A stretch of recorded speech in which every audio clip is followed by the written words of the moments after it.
नमस्कार, माझं नाव रेश्मा आहे. तसं तर माझं लग्न सुद्धा झालंय, पण मी आता माझ्या नवऱ्यासोबत राहत नाही. कारण वर्षापूर्वीच आमचा घटस्फोट झाला आहे. नवरा माझ्यावर सारखा संशय घ्यायचा आणि माझ्याजवळ एक रुपये सुद्धा ठेवत नव्हता आणि म्हणूनच आमच्यामध्ये खूप भांडण व्हायची. भांडणाला कंटाळून शेवटी आम्ही वेगळे झालोच. असंही तो मला खूप मारहाण करत असायचा. माझ्या पप्पांकडे खूप प्रॉपर्टी होती आणि म्हणून तो लग्नाला तयार झाला होता. असंही त्याला माझ्यामध्ये इंटरेस्ट नव्हताच. पण काही कारणामुळे माझ्या बाबांचे निधन झाले आणि तेव्हापासून माझ्या नवऱ्याने मला त्रास द्यायला सुरुवात केली. माझी आई तर लहान असतानाच सोडून गेली होती. माझा सगळा सांभाळ माझ्या बाबांनीच केला होता. मी बाबांची खूप एकुलती एक लाडकी मुलगी होते. पण बाबांना तरी काय माहीत माझ्या नशिबापुढे असं काहीतरी होणार आहे. बाबा गेल्यानंतर माझे खूप हाल झाले आणि अजूनही मी ते भोगत आहे. खरं तर माझ्याजवळच असं म्हणायला कोणीच नाही आहे. ती फक्त माझी आजी, माझ्या पप्पांची आई. तिचंही आता वय झालंय. तिला आता जास्त काम होत नाही. ती अगोदर माझ्यासोबत राहत होती. मी तिला शहरामध्ये घेऊन आले होते. तिला गावाकडे राहायची सवय आहे आणि ती फक्त महिनाभरच माझ्याकडे राहिली आणि त्यानंतर ती गावी निघून गेली. बरेच दिवस झालं मी आजीला भेटले नव्हते आणि त्यामुळेच मला तिला भेटण्याची खूप इच्छा होत होती आणि मला तिला भेटायचं होतं. गावाकडे आमचा तर घर आहे, पण आता बाबा नाही, त्यात माझा घटस्फोट झाला आणि त्यामुळे आता घर चालवायला पैसा तर लागतो आणि त्यामुळेच मी शहरामध्ये आले होते. आणि एका ठिकाणी मी इंटरव्ह्यू सुद्धा दिला होता आणि नशिबाने मला तिथे जॉब सुद्धा लागला आणि त्यामुळेच मी इथे एकटी राहते. शहरामध्ये स्वतःचं घर घ्यायचं म्हणजे खूप पैसा लागतो आणि तितका माझ्याकडे अवेलेबल नाही आणि म्हणूनच मी किरायाच्या घरात राहते. पण बरेच दिवस झालं मी आजीला भेटले नाही आणि त्यामुळेच मी सुट्टी काढून गावी निघाले आहे, केवळ आजीला भेटण्यासाठी. आणि या प्रवासात माझं आयुष्य इतकं बदलून जाईल याचा मी कधीच विचार केला नव्हता. रात्री 10ची गाडी होती. मी त्या दिवशी ऑफिसचं सगळं काम करून घरी आले आणि माझं जेवण करून बस स्टँडवर जायला निघाले. 10ची गाडी जवळपास 11 वाजता आली आणि त्यामुळे माझी खूप जास्त चिडचिड होत होती. पण मी कसंबसं स्वतःचा राग शांत केला. आता एकटीला राहायची इतकी सवय झाली होती की कधी काय करायचं आणि कधी कसं राहायचं या सगळ्या गोष्टींची मला आता सवय झाली होती. कारण की माझी समजूत काढणारं असं कोणीच नव्हतं. आणि फायनली मी गाडीमध्ये बसले. मी बसायच्या आधीच खिडकीजवळ तिथे अगोदरच कोणीतरी बसलेलं होतं. त्याचं वय जवळपास 24 ते 28 वर्ष असेल. पण गाडी पूर्ण भरलेली होती. दुसरीकडे जागा नव्हती आणि त्यामुळे ती जागा शिल्लक होती. मला तिथेच त्याच्या जवळच बाजूला बसावं लागलं. मी सीटवर बसता क्षणी तो माझ्याकडे मुलाने वळून पाहिलं आणि त्याचा स्वभाव खूपच फ्रेंडली होता. त्याने मला डायरेक्ट माझं नाव विचारलं. खूपच कूल टाईप होता तो मुलगा. मला वाटलं अनोळखी व्यक्ती असं कसं नाव विचारू शकते. आमची तर ओळख सुद्धा नव्हती म्हणून मी काहीच बोलले नाही. शांत बसले. थोडा वेळ त्या मुलाने सुद्धा माझ्याकडे लक्ष दिलं नाही. पण जेव्हा रात्री 1 वाजता गाडी जेवण्यासाठी थांबली तेव्हा मला थोडी झोप लागली होती आणि त्याला खाली उतरायचं होतं. पण मी बसल्यामुळे त्याला इथून उठता येत नव्हतं आणि म्हणून त्याने मला उठा, हॅलो, हाय, उठा, मला बाहेर जायचं आहे असं करत होता. आणि आता बाकी लोक सुद्धा गाडीतून उतरत होते. त्यामुळे त्या आवाजाने मला जाग आली आणि मी उठले. मग तो मुलगा सुद्धा खाली उतरला आणि खिडकीतून त्याने मला विचारलं, तुम्हाला काही हवंय का, देऊ का तुम्हाला काही? मग मी त्याला रागताच बोलले, हे बघा, मला जे हवंय ते मी घेईन, तुम्ही द्यायची गरज नाही. पण तरी सुद्धा माझ्या बोलण्याने त्याला फरक पडला नाही. त्याने एक पाण्याची बॉटल आणि सुकी भेळ माझ्यासाठी आणली होती. मी रागात होते, पण अचानकच माझ्या मनामध्ये त्या मुलाबद्दल एक भावना निर्माण झाली. मला माझा भूतकाळ आठवला. मला कधीच माझ्या नवऱ्याने इतकं प्रेमाने काही आणून दिलं नसेल तितका अनोळखी व्यक्ती माझ्यासाठी करतो, हे सगळं माझ्या डोक्यामध्ये चालू होतं. प्रवास करत असताना मलाच राहावलं नाही. मी त्याला विचारलं, काय नाव रे तुझं, कुठून आला आहेस, कुठे चालला आहेस आणि काय करतोस? सगळं काही मी त्याला विचारू लागले. तो तर आधीच मोकळ्या स्वभावाचा आणि त्यामुळे माझ्या प्रश्नांची उत्तरे अशी पटापट देऊ लागला. मला म्हणाला, माझं नाव निशांत आहे. आता तू मला विशू किंवा निशू असं म्हणलीस तरी चालेल, पण तुझं नाव काय आहे? मग मी त्याला माझं नाव सांगितलं. मला म्हणाला, किती छान नाव आहे तुझं, रेश्मा. मी म्हटलं, त्यात काय एवढं, नावच तर आहे. बोलता बोलता कधी मला झोप लागली समजलंच नाही. प्रवास करत असताना रस्ता खूपच खराब होता, त्यामुळे सतत खड्डे जाणवत होते आणि त्या खड्ड्यामुळे निशांतला माझा आणि मला निशांतचा स्पर्श जाणवत होता. मी साडीवर होते, त्याचा पाय हळुवारपणे माझ्या साडीच्या आत चालला होता. मला ते जाणवत होतं, समजत होतं, पण मी त्या गोष्टीचा आनंद घेत होते. मी त्याला अडवलं नाही. त्याचा हात माझ्या पोटावर हळुवारपणे फिरत होता. निशांतचा हात माझ्या पोटावर हळुवार फिरत होता ते मला जाणवत होतं. त्याच क्षणी माझं हृदय धडधडू लागलं. त्या स्पर्शात कुठलाही वासना नव्हता, उलट एक शांत दिलासा देणारी ऊब होती. जणू कोणीतरी मला बराच काळानंतर पहिल्यांदाच जपून स्पर्श करत होतं. मी डोळे न उघडता त्याचा हात अलगद पकडला आणि हलकं म्हणाले, निशांत, असं करू नकोस, लोक बघतील. तोही थोडा दचकल्यासारखा झाला. हात मागे घेत म्हणाला, सॉरी, तुला त्रास झाला असेल म्हणून. मी पहिल्यांदाच डोळे उघडून त्याच्याकडे पाहिलं. त्याच्या चेहऱ्यावर कसली खोडकर भावना नव्हती, फक्त काळजी होती. मी ओठांवर हलकीशी स्मित आणत म्हणाले, त्रास नाही झाला, पण मी अनोळखी लोकांवर एवढ्या लवकर विश्वास ठेवत नाही. तो असला, मग माझी ओळख करून घे. वेळ तर आहे संपूर्ण रात्रीची. मला त्याचं बोलणं ऐकून हसू आलं. प्रवास पुढे शांतपणे चालू होता. गाडीचे दिवे मंद झाले होते. खिडकीतून थंड हवेचे झोक येत होते आणि त्या वातावरणात आमच्यातील दुरावा हळूहळू कमी होत चालला होता. मी त्याला माझ्या आयुष्याबद्दल थोडं थोडं सांगू लागले. बाबा, आजी, घटस्फोट सगळं सांगताना माझा आवाज थरथरत होता, पण निशांत एकदम लक्षपूर्वक ऐकत होता. कुठेही मध्ये न बोलता, न विचारता, फक्त ऐकत होता. माझ्या आयुष्यात कोणी इतकं शांतपणे माझं ऐकलं हेच कधी झालं नव्हतं. मी हळूच म्हणाले, मी खूप तुटले निशांत. कधी कधी वाटतं प्रेम वगैरे माझ्या नशिबातच नाही. तो मला म्हणाला, पाहत म्हणाला, नशिबात नाही असं नाही, कधी कधी योग्य माणूस उशिरा भेटतो, बस. त्याच्या त्या एका वाक्याने माझ्या मनात काहीतरी हललं.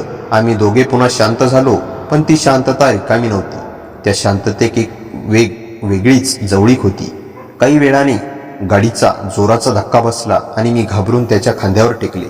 त्याने माझ्या केसांना हलकसं बाजूला करत हळू आवाजात विचारलं, ठीक आहेस ना? माझं एवढंच उत्तर होतं, पण त्या उत्तरात माझा सारा थकवा, भीती, एकटेपणा सगळं मिसळलं होतं. तो काही बोलला नाही, फक्त त्याने माझ्या खांद्यावर हात ठेवला. त्या हातात इतकी ऊब होती की मी नकळत त्याच्याकडे सरकले. माझं डोकं त्याच्याच खांद्यावर शांतपणे टेकलं आणि त्या क्षणी मला जाणवलं, बराच काळानंतर कोणाच्या जवळ मला सुरक्षित वाटत होतं. निशांत हलकेच म्हणाला, झोप येते तर झोप, मी आहे ना. आणि मी खरंच झोपले त्याच्या खांद्यावर. त्याच्या उभेत जणू माझ्या आयुष्यातील सगळी वेदना दूर पळून गेली होती. पण मला माहिती नव्हतं की हा प्रवास इथेच थांबणार नव्हता. रात्रीचा शांत प्रवास चालूच होता. मी नकळत निशांतच्या खांद्यावर झोपले होते आणि तो तसाच शांत बसून माझं डोकं हाताने हलकं सांभाळून ठेवत होता. कधी कधी गाडी हलायची, पण त्याचा हात माझं संतुलन सांभाळायचा. मला कधी झोप लागली आणि किती वेळ गेला ते समजलंच नाही. सकाळच्या थंड वाऱ्याने माझे डोळे उघडले. खिडकीतून सोनेरी सूर्यकिरण आत येत होते आणि समोरच्या सीटवर बसलेले लोक हलके हलके जागे होत होते. मी हलले तेव्हा निशांतही जागा झाला. मी त्याच्या खांद्यावरून हळूच सरकले आणि सरळ बसले. तो मला बघत शांतपणे हसला, झोप छान झाली ना? मी लाजताना मान हलवली, पण मी असं तुझ्या खांद्यावर. तो लगेच म्हणाला, अगं काही हरकत नाही, थकली होतीस तू आणि मी अनोळखी नाही राहिलो आता. त्याच्या त्या एका वाक्यावर माझं मन थोडं शहारलं. गाडी आता गावाजवळ येत होती. मी हळूहळू आपली बॅग काढू लागली. तोही आपला सामान आवरू लागला. बाहेर हिरवीगार शेती, लाल मातीची घरं, धुक्याने भरलेली रस्ते, सगळं इतकं शांत वाटत होतं की मन प्रसन्न झालं. मी हलक्या आवाजात म्हणाले, आमचं गाव जवळ आलंय असं वाटतं. तो हसून म्हणाला, माझंही. मी आश्चर्याने त्याच्याकडे पाहिलं. तुझंही? तो मान हलवत म्हणाला, हो, मी सुद्धा माझ्या आजीकडे चाललोय. ऐकलं ती बरी नाही म्हणून अचानक निघालो. माझे डोळे मोठे झाले. मला क्षणभर बोलूच आलं नाही. म्हणजे आपण दोघं एकाच दिशेला. तो डोळ्यात मिश्किल चमक आणत हसला कधी कधी प्रवासात भेटणारे लोक नशिबाने एकाच ठिकाणी पोचतात. मी नकळत त्याच्याकडे बघित राहिले. काहीतरी विचित्र योगायोग वाटत होता. शेवटी गाडी थांबली. आम्ही दोघं खाली उतरलो. थंड धुके, हलका सूर्यप्रकाश, पक्ष्यांचा आवाज, गावाचं वातावरण मनाला वेगळंच भासत देत होतं. तो मला म्हणाला, चल तुझा रिक्षा मिळेपर्यंत थांबतो. मी त्याच्याकडे बघून म्हणाले, तुला कुठे जायचंयस? गावात? तो आपल्या बॅगची पट्टी घट्ट करीत सरळ म्हणाला, कळसकर वाडी. माझं हृदय एकदम धक्का खाऊन थांबल्यासारखं झालं. मी चकित होऊन म्हणाले, कळसकर वाडी? तिथे तर माझ्या आजीचं घर आहे. निशांत काही क्षण माझ्याकडे पाहत राहिला. मग हळू आवाजात म्हणाला, तुझ्या आजीचं नाव कुटुबाई आहे ना? मी स्तब्ध, पूर्ण थिजून गेले. हो, पण तुला कसं माहिती? निशांत एक खोल श्वास घेत म्हणाला, कारण कुटुबाई माझी पण आजी आहे. माझ्या हातातून बॅग खाली पडता पडता वाचली. मी पूर्ण थक्क होऊन त्याच्याकडे पाहत राहिले.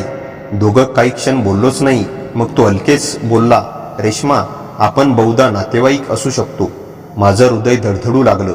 प्रवासात भेटलेला एक अनोळखी मुलगा, मला सुरक्षित वाटायला लावणारा, हसवणारा, समजून घेणारा, आणि तोच माझ्या कुटुंबाचा भाग निघत होता. मी पुढे त्याला उत्तर काय दिलं? आजीच्या घरी पोहोचल्यावर काय झालं? आणि या सगळ्यातून आमच्या नात्याला कोणती दिशा मिळाली? गावाकडची थंड हवा अंगाला झोंबत होती. तरीही माझ्या अंगात एक वेगळीच उर्मी होती. कारण माझ्यासमोर उभा असलेला मुलगा, जो रात्रीभर माझ्याशी हसत बोलत होता, माझ्या खांद्यावर मला झोपवून सांभाळत होता, तोच माझ्या आजीचा नातू निघेल असं स्वप्नातही वाटलं नव्हतं. पण माझं मन गोंधळलेलं, धडधडलेलं आणि थोडंसं घाबरलेलं होतं. मी हळू आवाजात विचारलं, निशांत, खरंच तू कुटुबाईचा नातू आहेस? तो शांतपणे मान हलवला. हो रेश्मा, माझ्या आईने सांगितलेलं. मी लहान असताना आम्ही गावात असायचो, पण नंतर नोकरी आणि शहरातल्या आयुष्यात गुरफटलो. पण आता आजीची तब्येत खराब असल्याने कळलं म्हणून आलो. माझ्या डोळ्यात नकळत पाणी आलं. मी त्याच्याकडे पाहत म्हणाले, मग आपण दोघं एकाच घरातून, एकाच रक्तातून? तो माझ्या डोळ्यात बघून म्हणाला, हो, पण नातेवाईक असं म्हणजे आपण अनोळखी राहतो असं नाही. आपण दोघांनी एकमेकांशी कसं वागलो तेच खरं नातं होतं. त्याचं हे वाक्य माझ्या मनाला जाऊन भिडलं. आम्ही दोघं पायीच कळसकर वाडीला निघालो. रस्त्यावर ओलसर मातीचा गंध, शेतातून येणारा धूर आणि पक्ष्यांचा आवाज, सगळं खूप शांत होतं. वाटेत मी त्याला विचारलं, तुला माहिती होतं का की मी कोण? तो लगेच म्हणाला, नाही, काहीच माहिती नव्हतं. दिवसभर प्रवासात तू माझ्याशी ज्या साधेपणाने बोललीस त्यानेच मला तू खास वाटलीस. मला लाजल्यासारखं झालं, पण मन आनंदाने भरलं. शेवटी आम्ही वाड्यात पोचलो. आजीचं घर जसच्या तसं, जुन्या लाल कौलाचं, अंगणात तुळशी वृंदावन आणि ओळखीचा मातीचा सुगंध. मी आत पळतच गेले. आजी, आजी, मी आले. खुर्चीत बसलेली माझी आजी मला पाहताच रडू कोसळली. तिच्या डोळ्यातली माया, आपुलकी वर्षानुवर्षे अनुभवत होती. मी तिच्या मांडीवर बसले, हात पकडले. आजी, कशी आहेस? ती हळू आवाजात म्हणाली, मी ठीक आहे हो ग, पण तू एकटीच किती दिवस राहिली? मला माहीत आहे, तू खूप सहन केलंयस. माझे डोळे पुन्हा पाणावले. त्याच क्षणी निशांत दारात उभा होता. आजीने त्याला पाहताच ओळखलं. अरे निशू, तू किती दिवसांनी आलास ग? ये माझ्याकडे. निशांत तिच्याजवळ गेला. त्या दोघांना बसून माझं मन नकळत शांत झालं. घरात एका वेगळ्या उभेने वातावरण भरलं. थोडा वेळ सगळे बोलत राहिलो. मग आजीने मला हळू आवाजात विचारलं, रेश्मा, हा मुलगा कोण आहे तुझ्यासोबत? प्रवासात भेटलास का? मी हसून होकार दिला. आजीने माझ्या हातावरून हात फिरवत म्हटलं, कधी कधी नशीब आपल्याला योग्य माणूस अगदी सहज भेटवते. हो ग. मी निशांतकडे पाहिलं. तो आधीच माझ्याकडे बघत होता. नजर भेटताच दोघंही नकळत हसलो. त्या हसण्यात एक वेगळं आकर्षण, वेगळीच ओढ होती. संध्याकाळ झाली. अंगणात बसून चहा घेतल्या घेतल्या आम्ही दोघे बोलतच राहिलो. मी त्याला प्रश्न विचारला, निशांत, तुला वाटतं आपण अचानक भेटलो ते काहीतरी कारणाने? तो माझ्याकडे हलकेच झुकत म्हणाला, हो रेश्मा, मला वाटतं काही भेटी नशिबाने ठरलेल्या असतात. माझं हृदय पुन्हा जोरात धडधडलं. त्या क्षणी सगळं शांत, मंद वारा आणि आमची नजर. पण आम्हाला अजून माहिती नव्हतं की या गावातल्या निवांत वातावरणात आमचं नातं आणखी जवळ येणार आहे. एक असं वळण घेणार आहे ज्याने माझ्या आयुष्याला परत एकदा प्रेमावर विश्वास ठेवायला शिकवणार होतं. आजी झोपायला गेल्यावर घरात खूप शांत वातावरण पसरलं होतं. अंगणात मातीचा गारवा, चुलीचा हलका वास, दूर कुठेतरी कुत्र्यांचा भुंकण्याचा आवाज, सगळं अगदी गावाकडचं. मी आणि निशांत अंगणाच्या कडेला ठेवलेल्या जुन्या लाकडी बाकावर बसलो होतो. चंद्रप्रकाश इतकं सुंदर पडत होता की त्याच्या चेहऱ्यावरचा शांतपणा आणखीनच उठून दिसत होता. मी हळू आवाजात विचारले, आज खूप दिवसांनी मन शांत झालं, असं वाटतं सारं काही विसरून बसावं. तो माझ्याकडे वळून पाहत म्हणाला, तू आजही खूप काही आत दाबून ठेवतेस रेश्मा. हलकस असलंस बोललंस, पण डोळ्यात अजूनही थोडा दुःखाचा धूर दिसतोय. त्याचे शब्द अगदी मनात घुसले. मी नजर चुकवत म्हणाले, जीवनानेच खूप शिकवलं, त्यामुळे आता कुणावर विश्वास ठेवायला भीती वाटते. त्याने हळुवारपणे विचारलं, माझ्यावर सुद्धा? त्याचा आवाज एकदम गंभीर पण मऊ, अगदी मनाला स्पर्श करणार. मी थोडा वेळ न बोलता त्याच्याकडे पाहत राहिले. निशांत, मी कुणावर अवलंबून राहायचं ठरवलेलं नाही आता. मी पुरती तुटले. तो शांतपणे श्वास घेत म्हणाला, तुटलेली वस्तू दुरुस्त करता येते रेश्मा, आणि तुटलेलं मन कुणीतरी जपलं तर पुन्हा उभं राहू शकतं. मी काही बोलू शकले नाही. माझे डोळे पाणावले. निशांतने ते पाहिलं आणि हळूच हात पुढे केला. ये, 1 मिनिटं. मी घाबरल्यासारखी त्याचा हात धरला. त्याने मला स्वतःच्या जवळ हलकेच ओढून घेतलं, पण तितकंच संयमाने. माझा हात त्याच्या हातात अगदी सुरक्षित वाटू लागला. त्या क्षणी मला जाणवलं, हा मुलगा मला दुखावणार नाही, न तो जबरदस्ती करणार, न माझं मौन मोडणार. आम्ही तसंच शांत बसून राहिलो. हवा मंद होती आणि आमचे हात अजूनही जोडलेले. मग तो हलक्या आवाजात म्हणाला, रेश्मा, मी तुला पहिल्याच भेटीतच काहीतरी वेगळी वाटलीस. कदाचित तुझं धैर्य, कदाचित तुझं साधेपण. मी असले कधी कधी साध्या लोकांच्या आयुष्यातच सर्वात कठीण गोष्टी घडतात. तो थोडं पुढे झुकून म्हणाला, आता तसे दिवस संपायला हवेत. त्याच्या आवाजात एक आत्मविश्वास होता, जणू काही मी किती वर्षांनी पहिल्यांदा सुरक्षित शब्द ऐकत होते. मी बेधुंद नजरेने त्याच्याकडे पाहत म्हणाले, निशांत, तू असं का बोलतोस?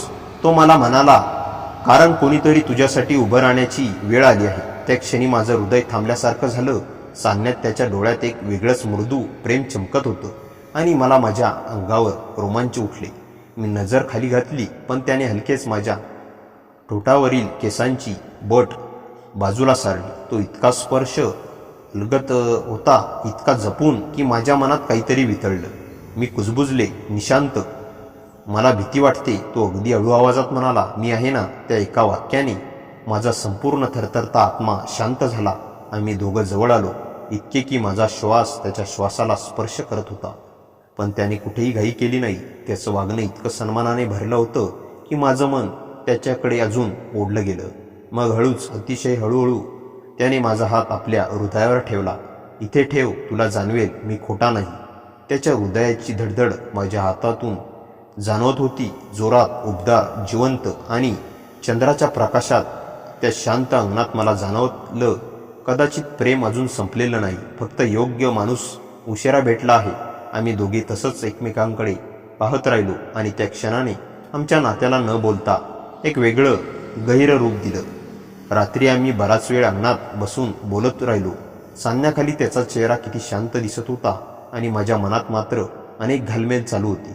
पण त्या सगळ्यात एक गोष्ट मात्र स्पष्ट होती, या मुलाबद्दल माझ्या मनात भीती नव्हती, उलट एक वेगळीच सुरक्षितता जाणवत होती. शेवटी आम्ही दोघं घरात गेलो. आजी झोपली होती. सगळं घर शांत होतं. मी निशांतला गालीच्यावर अंथरून देत म्हणाले, इथे झोप, तुला काही लागलं तर सांग. तो हसून म्हणाला, मी ठीक आहे, तू शांत झोप. आणि मी माझ्या खोलीत गेले. पण झोप काही केल्या येत नव्हती. विचार फक्त त्याचाच, त्याच्या शब्दांचा, त्याच्या नजरेचा, त्याच्या स्पर्शाचा, उभेत गुंतलेले. सकाळी उठल्यावर अंगणात तो आजीसोबत बसलेला दिसला. आजी त्याच्यासोबत अगदी आपुलकेने बोलत बसली होती. मला पाहताच आजी म्हणाली, रेश्मा, हा किती गोड मुलगा आहे, तुझ्यासारखा शांत. मी लाजल्यासारखे असले आणि स्वयंपाकघरात गेले. सकाळचा चहा घेत आम्ही तिघही अंगणात बसलो. तेव्हा निशांत शांतपणे माझ्याकडे पाहत म्हणाला, आज मी गावात थोडं फिरायला जाणार आहे, येशील का सोबत? माझ्या मनाने हा हो ओरडून सांगितलं, पण मी संयमपणे म्हणाले, हो, येते. आम्ही दोघं गावात फेरफटका मारत होतो. शेतातल्या पावसाचा वास, पायाखाली चिखल, ओळखीची माती आणि माझ्या शेजारी शांतपणे चालणारा निशांत. आमच्या गप्पा साध्या होत्या, पण त्या साधेपणातच एक वेगळीच जवळीक होती. काही वेळाने आम्ही दोघं नदीकाठावर बसलो. हवा खूप गार होती. मी पाण्याकडे पाहत विचारले, निशांत, शहरात परत गेलास की परत भेट होईल का आपली? तो माझ्याकडे वळून पाहत म्हणाला, मी विचारणार होतो हे कारण मला परत एकदा तुला सोडून जाणं मनाला आवडणार नाही. माझं हृदय धडधडलं. मी हळू आवाजात म्हणाले, मी खूप तुटले. मला परत कुणावर भरोसा करायला वेळ लागेल. तो शांतपणे माझ्या हातावर हात ठेवत म्हणाला, मी वाट पाहीन. तुला जिथपर्यंत सुरक्षित वाटेल तिथपर्यंत.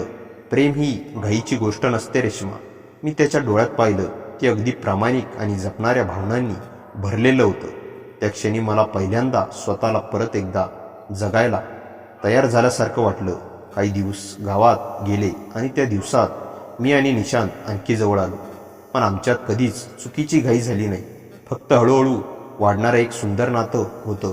शेवटी शहरात परत जाण्याचा दिवस आला. बसस्टँडवर उभं राहून माझं मन जड झालं. मी त्याच्याकडे पाहत म्हणाले, निशांत, मला माहीत नाही पुढे काय होईल, पण आज पहिल्यांदा मला वाटतंय की माझं आयुष्य बदलू शकतं. तो हसून माझा हात पकडला. बदलणारच, कारण आता तू एकटी नाहीस. मी डोळे पुसले. गाडी निघायला लागली. मी बसमध्ये बसले. खिडकीतून पाहिलं तेव्हा निशांत हळू आवाजात म्हणाला, रेश्मा, पुढच्या प्रवासात तुझ्या शेजारी मी असणार आहे. आता नेहमी. बस निघू लागली. मी त्याला हात हलवला आणि तोही स्मित हास्य करत उभा राहिला. त्या प्रवासाने मला एक अनोळखी मुलगा दिला नव्हता. त्याने मला परत जगायला शिकवलं होतं. शहरात परतत असताना माझ्या चेहऱ्यावर शांत स्मित होतं आणि पहिल्यांदा माझ्या मनाला वाटलं मी परत एकदा प्रेमासाठी तयार आहे. मित्रांनो, कथा कशी वाटली कमेंटमध्ये नक्की सांगा. कथेला जास्तीत जास्त लाईक आणि हाईप करा आणि हाईप या बटनावर क्लिक करायला विसरू नका आणि आपल्या मित्रमैत्रिणींमध्ये शेअर करा. आणि हो, चॅनलवर नवीन असाल तर चॅनलला सबस्क्राईब करायला विसरू नका. भेटूया पुन्हा अशाच इंटरेस्टिंग आणि धमाकेदार कथेसह. तोपर्यंत हसत राहा, खुश रहा. धन्यवाद.